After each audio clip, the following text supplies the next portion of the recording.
नमस्कार। साहित्य धारा अकादमी के यूट्यूब चैनल पर मुझे कविता पाठ का अवसर मिला, ये मेरे लिए सौभाग्य की बात है। मेरा नाम डॉक्टर आशा सिंह सिकरवार, अहमदाबाद, गुजरात से।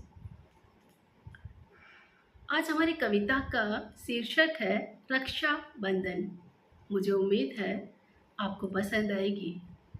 कविता सुनने के बाद आप प्रतिक्रिया दें, कमेंट में लिखें कैसी लगी। चलिए काव्य पाठ आरंभ करती हूँ। घर की नींव होती हैं बहनें, होती हैं माँ की छाया। माँ की तरह ही फिक्र सताती है छोटे भाई बहनों की। चलाती हैं वे ही पिता का वंश, मूल्यों, संस्कारों, संस्कृति का वंश।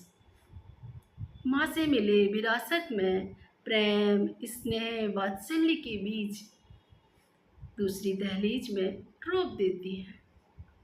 आंगन की मिट्टी में धूप के स्पर्श से वहीं खिलते हैं फूल। उन्हीं की हंसी में स्वप्न में डूबी रहती है। याद आते हैं भाई बहन।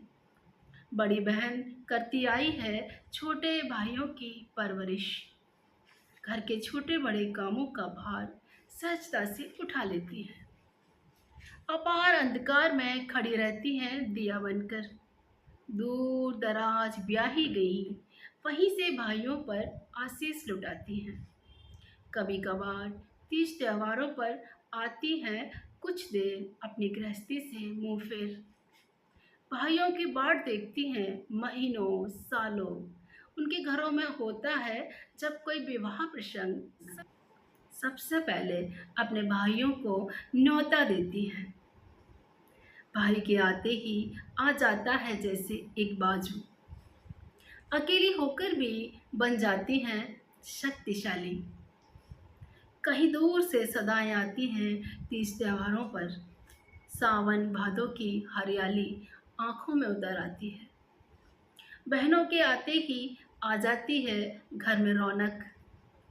मायके को कभी वे पराया नहीं समझती हैं। घर में आते ही सारा काम ऐसे संभाल लेती हैं जैसे उन्हीं के हिस्से का हो। माँ को उठा देती हैं चूल्हे से, भाभी को बर्तन नहीं मांजने देती। कितना अपनापन उतर आता है घर में। घर आंगन महक उठता है उनकी हंसी से। पिता को थाली परोस कर दे आती हैं महज आलू प्याज की तरकारी और अरहर की दाल में जीरे का झोंक।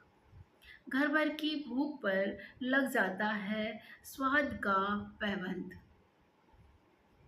बांध देती हैं वे स्नेह भरी मौन प्रार्थनाएं कलाई पर। अब तीज त्योहारों पर बहनें घर नहीं आती। घर की दीवार से रेत झर रही है रिश्तों से। घर होता जा रहा है स्नेह रिक्त।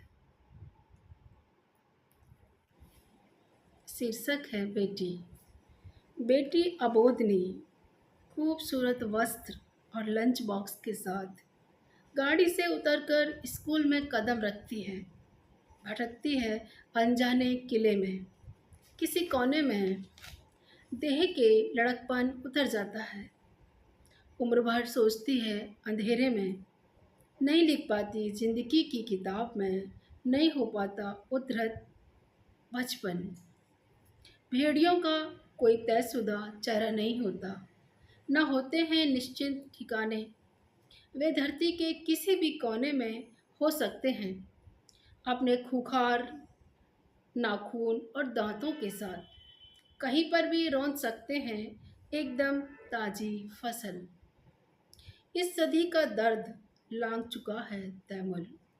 बेटियों को धकेला जा रहा है बीच की खाई में।